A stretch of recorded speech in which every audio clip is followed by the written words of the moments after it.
صاحب زرقانی نے لکھا ہے کہ ایک دن حضور سیر کرتے کرتے باہر کھلی وادیوں میں تشریف لے گئے. وہاں ایک چراگاہ میں وفد طارق رکا ہوا تھا اور ان کے اونٹ وہاں چر رہے تھے. ایک سرخ رنگ کا اونٹ حضور کو پسند آ گیا. اہل قافلہ سے کہا کہ اونٹ بیچتے ہو؟ انہوں نے کہا بیچتے ہیں. حضور نے پوچھا، انہوں نے نہ بھی بیچنا ہوتا تو کہا بیچتے ہیں.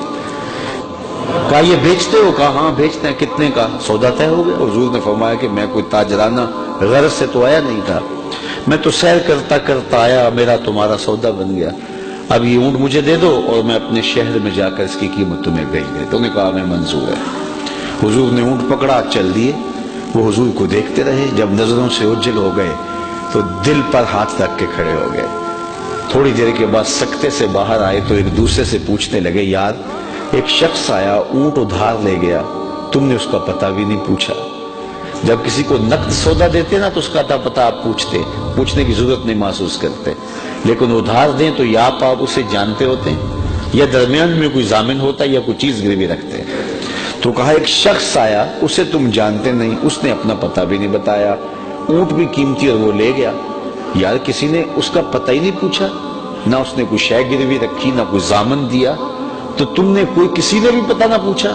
ایک بولا یار جب وہ باتیں کرتا تھا منہ سے پھول جھڑتے تھے، میں تو اس منظر کو دیکھتا رہ گیا.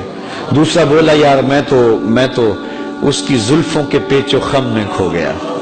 تیسرا بولا میں تو اس کی آنکھوں میں ڈوب گیا، کیا خوب سجن دیاں اکھیاں نے. کہا جو بھی ہوا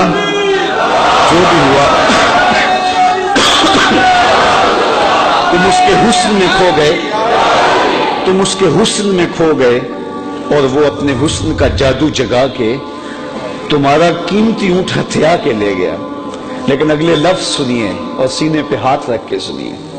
جب انہوں نے کہا نا قیمتی اونٹ ہتھیا کے لے گیا، امام زرقانی نے لکھا ہے، کہتے ہیں جب انہوں نے یہ بات کہی نا تو اب تک خاموش بیٹھی قافلے کے سردار کی بیوی نے خیمے کا پردہ سرکایا اور ان سے مخاطبہ کر کے کہا انا ضامنۃ لسامان جمالکم لا یغدر بکم. اگر وہ قیمت نہ دینے آیا تو میں ضامنہ ہوں، قیمت مجھ سے لینا. خبردار کسی نے اس کے خلاف بات کی تو. کہا اچھا تو اسے جانتی ہے؟ کہا واللہ میں بھی نہیں جانتی. تو کہا پھر ضمانت کیسے دے رہی ہے؟ کہا جب تم سودا کر رہے تھے میں نے خیمے کی اوٹ سے اس کا چہرہ دیکھا تھا، اور جس کا چہرہ اتنا سونا ہو وہ جھوٹ بول ہی نہیں سکتا.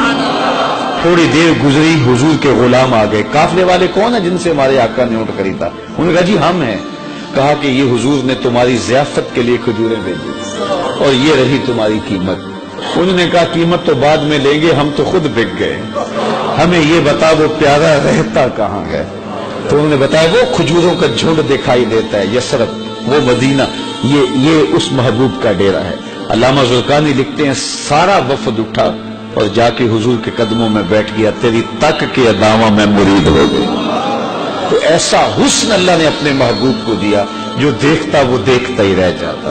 دیکھنے والے کہا کرتے اللہ اللہ، یاد آتا خدا دیکھ کے صورت تیری.